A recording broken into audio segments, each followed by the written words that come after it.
essentially a trailer came out, and then the official update kind of came out, detailing what's going on. Here are the main points. There's going to be a new 6-player activity, 6-player matchmade activity. So think Menagerie, think Sundial. So, that's great. These are some of the best activities. This one's called Override. Then there's going to be a weekly Pinnacle mission. We'll talk about this. This is a little bit of an interesting one, but it kind of appears, I think it's starting May 25th, I want to say. And then every week it's coming back, weekly evolving mission. I think it's called Expunge. Then, of course, we have the Vault of Glass raid. Originally came for Destiny 1, the first raid ever, returning back in Destiny 2 as its own kind of thing. And I say that because like it takes place on Venus. Venus as a planet is not returning, just this raid. Like you load, they said you can't go and explore Venus. It's just this raid. It's standalone. Yeah. And on top of that, you got like some new weapons. We have one new exotic confirmed. More than one. One new exotic weapon. The Seasons Pass exotic is a sidearm that can freeze people solid. We'll talk about that later.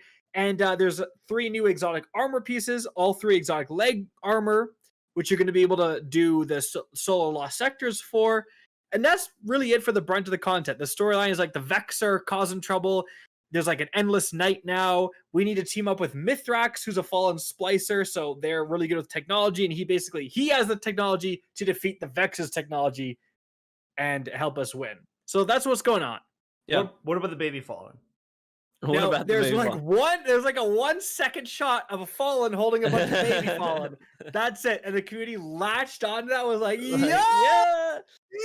There's so much artwork that's already come out. One of my favorites is like, it was a fallen that looked like Mando, right?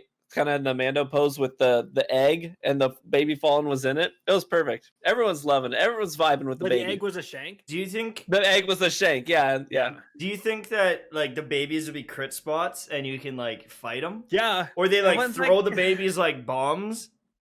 I was gonna say, no, you gotta catch them. You're like, you can't let that. You hit one of those guys with a rocket launcher. That's an instant multi-kill right there, baby. That's your points going up like crazy. I'm gonna be blasting through those nightfalls. Or like no worries. Maybe that's one of the raid mechanics. They throw a fallen in with the babies, and if you shoot the babies, you wipe. And it's like, what are you doing? You can't shoot those babies. It's because it is adding a little bit of like, because like we're teaming up with the fallen. The fallen traditionally were like the bad guys, so it kind of started to change with Varix and stuff, but we're teaming up with another kind of good guy fallen, as far as we know. The fallen now got babies. They're kind of cute, right? It's kind of like how last season they were humanizing the bad guys a little bit with the Cabal, where like Cabal is like not that bad of a person and like saves Zavala in that cutscene, right? I think you saw that too, Tash, right? Yeah. Where Zavala's gonna get executed and then Cabal saves him. It's like, you didn't have to do I actually didn't see that, so you just completely spoiled that. Okay, well, there you go. That's, the Scions are about to snipe Zavala, one runs up, and So I was actually just about to ask, hey, if I grind it out tomorrow, could I do all the story missions and experience the whole story? But I guess now I don't need to, so that's... I don't even know if you can. That cutscene kind of got introduced at some point. I'll Google it. There's probably a video. You'll find it. You Google it. But it is kind of an interesting like theme of like humanizing these like aliens, which we would just kill with no thought. Hive are still just bad guys though. Mm-hmm. Yeah, the Presage mission did that too, because if you dissected the lore there's a lot of interactions between a couple of key Guardian characters, and they have a lot of dialogue about. And there's a whole section where the guy's like, the Fallen really aren't that bad, dude. I spent some time with them. They're okay. Like, some of my buds are Fallen, kind of a thing. And I feel like that's kind of been the way they've been pushing the narrative for a while now. But like, kind of like you said, humanizing some of these bad guys and really focusing on the big bads are still like the Hive and the Darkness. But it's like, I killed so many of you. Like, now I just feel bad. And they just did that actually recently in Genshin.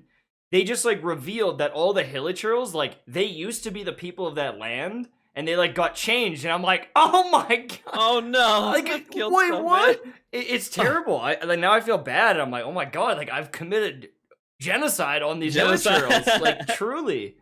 So yeah, yikes. it's almost like setting up. There is like that theory that the eventual big bad guy would be like the darkness, and there'd be a new alien race that would be the darkness.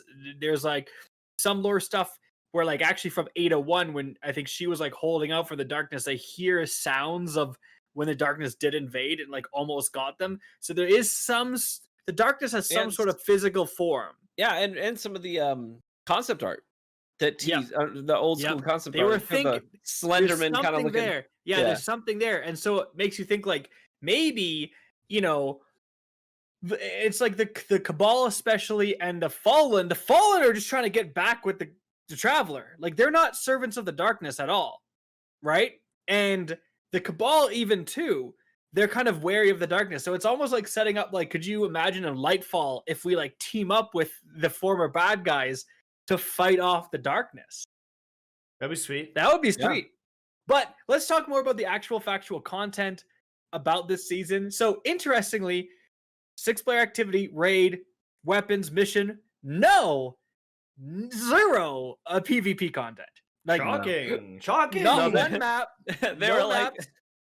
No game modes, nothing. The PvP community was like, just jaw hit the floor because reading that TWAB 2 weeks, I don't know.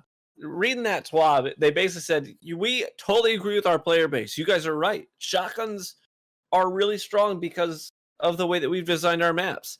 And everyone's like, I think I see where this conversation is going. Right? Maybe they're going to start designing some new maps. And they're like, and so... we're probably gonna have to nerf all the shotguns. And everyone was like, wait, what? Yeah, because we're not making any maps. We're not making maps. Yeah, they're like, we agree. Yeah, that was so funny. We agree that like the maps are an issue. Anyways, we're just gonna nerf them though. You so idiots. we're probably gonna nerf them all. Interestingly though, like the style of this expansion is very like, if you look at some of the new content, it's like it has these like almost like Tron style blocks. Everything is blocky and all the blocks have an outline, which is very vexy, very cool aesthetic, but also very easy to design. Like think of how hard it is to put all the environmental elements into Presage. And then now in this DLC, they're like putting a bunch of blocks together. Like I imagine that the development costs for making this content would be less. And so it begs the question, like, why don't you just make a PvP map with this? Literally, it's a bunch of blocks. It's all like a Vex simulation. It would, like, you just have a good flow to the map, and you were good to go, baby. And it's one of those interesting things where I know Bungie is going to introduce more PvP maps. I bet you anything to have them planned for Witch Queen for sure. But it's like, at this point, it's like, give us one. I'm sure you can make one. You can have the resources to make one PvP map and just give it to us this season as like, hey, to tide you guys over, right? I think that's so much better than dropping like 6 with Witch Queen. Because it's like, we got to wait a long time till then. I know it's like... we did like 9, bro. Yeah. Yeah, well, it's really is tough because it is more. It's not as easy as we might think. I guarantee you, it's manpower, time, energy, effort, and Destiny. But Bungie has historically tried to make sure that all of their environments, even PvP, are rooted in lore. They have a story, they have a purpose. So it's not as simple as put a block here, put a block there. We understand that, but at this point, we're like. It's been too long though. It's like not that much harder though. Like it's also like, yeah, like we know it's harder, but I'm not a game designer. Yeah. They are. It's like you're being paid to be a game designer. There's got to be certain people there that can design a PvP map. Like they're working on another game. Right. There's a ton there. They're working on a different game. Yes. Dude, like, that is the scary part. It's like, are we not getting any PvP maps because everyone who makes PvP maps is working on a different IP? Like, that's the scary thing. Yeah. And it's like, Bungie, I don't think that's the right approach. I think you've got to, like, no one's going to be interested in your new IP if the current game is in shambles. Can I just touch on that quickly? Yeah. It actually got me thinking even with Titanfall and Apex. We're going to talk more about Apex, but, the thing I'm wondering is, they had Titanfall, and that was great. And they obviously took a lot of the stuff from Titanfall and put it into Apex Legends. And Apex is amazing, and we'll get into that. But like, Bungie does have some of the best shooting and movement mechanics I've ever seen in a game. Like, that's why I've played that game for so long. What if the new PvP game they're making is a banger?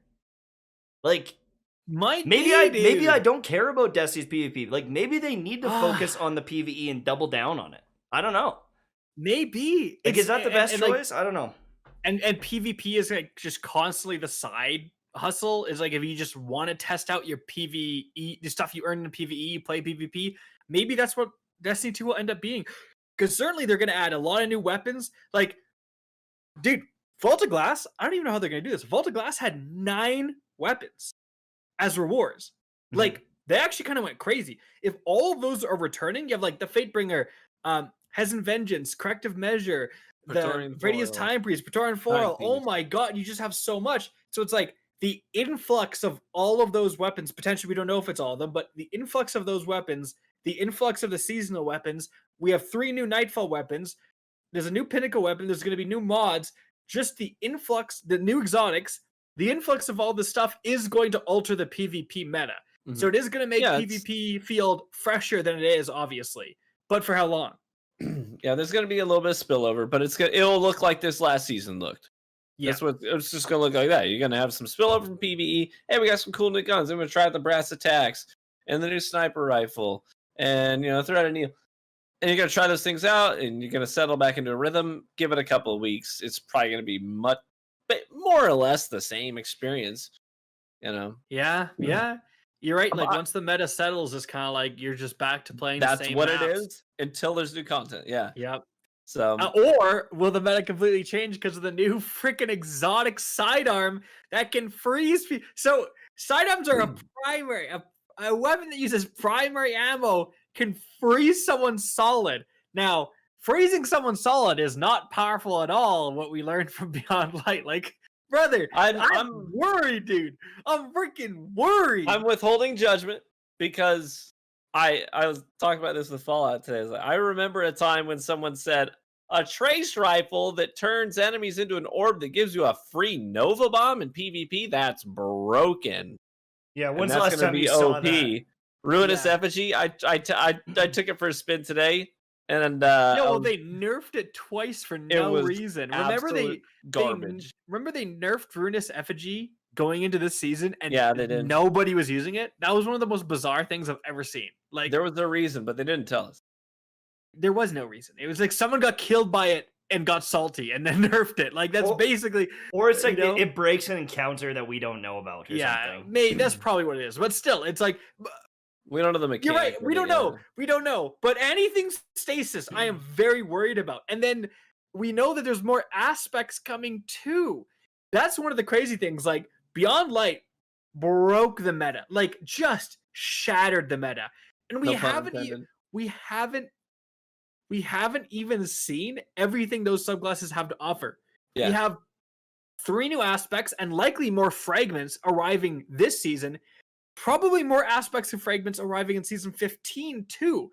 Like, is it like, imagine, and if you're to get a perspective, like, imagine Shatter Dive is a fragment, is an aspect. Shatter Dive is an aspect. It just so happened that Shatter Dive was added right away. What if they switched aspects and Shatter Dive was added this season? Brother, the amount of people would freak out because luckily it was added right away and it's been nerfed like 3 times. Yeah. Right? So it's like at any moment we could get the next Shatter Dive. That's right. It's scary. So scary to think like Shatter Dive's out, but what about the next one that we don't know exists? What if there's Dude, the Titan one where you do your melee and you freeze everyone in front of you, that's like as good as a super. That's one of the new ones too. It's really good. I've had that take me out of my super multiple times now. Oh, it's so good. I just had a guy run up to me and use it, and I was like, "What the?" And I turned the game off. It was great. I was like, "No," and I just ended it for the day. I was actually having a good time until that moment. I actually don't like that aspect as much because I think the base melee is so powerful. but it really just is, like yeah. shows you like how good like literally any aspect could be game breaking because anything involving stasis is so powerful. So I've just never felt like the game was like, I always felt like my gun skill really mattered, and I've never felt like it mattered as little as now. It really, like, obviously I pop off with the snipes and the hand cannon, and I'm having a good time with it, but I die to abilities all the time, or I'm hindered by abilities or annoyed by abilities. Yeah. And That's right. You're just accosted by them, yeah. Truly assaulted by them constantly. And the other thing is, even if I'm not getting destroyed by them, I feel like I always have them on cooldown. They're ready to go. And I realize how powerful they are, and they're not very fun to use in a lot of cases. Like, I typically don't play Stasis because it feels almost cheap. Like, it still just feels kind of cheap. I don't know. It's just something's off there. PvP is dead to me. I'm not gonna lie. It's just something that annoys me is I feel like it's really hard to get a good flank in Destiny 2 because the radar is so wide. It's like impossible not to notice someone's trying to flank unless you go like crouch for like 20 minutes and go the widest possible and way, then you leave your team in a 3v2. And like I've performed good flanks before, and I flank and I'll kill, maybe in trials I'll kill one guy and then I'm fighting the next, and obviously by the time I'm fighting the next guy he knows I'm there, and he'll throw the Revenant melee, the shuriken, miss me, hit the wall and bounce and then still hit me, and then my shots are like completely screwed because you can't roll, and I'm like, I've done everything right. I performed a good flank, I ambushed them, I killed a guy, and I still get screwed because some guy's like and just like tosses it, and it seeks over to me, and I'm like, nothing I can do will ever beat these abilities. They're so powerful. Like that's why everyone just goes like in Cauldron. Everyone just goes. There's one stupid door, and everyone just yeets their grenades through. Stuff through. And whoever like freezes the most people wins, and they'll just charge through and then kill you with secondaries. It's such.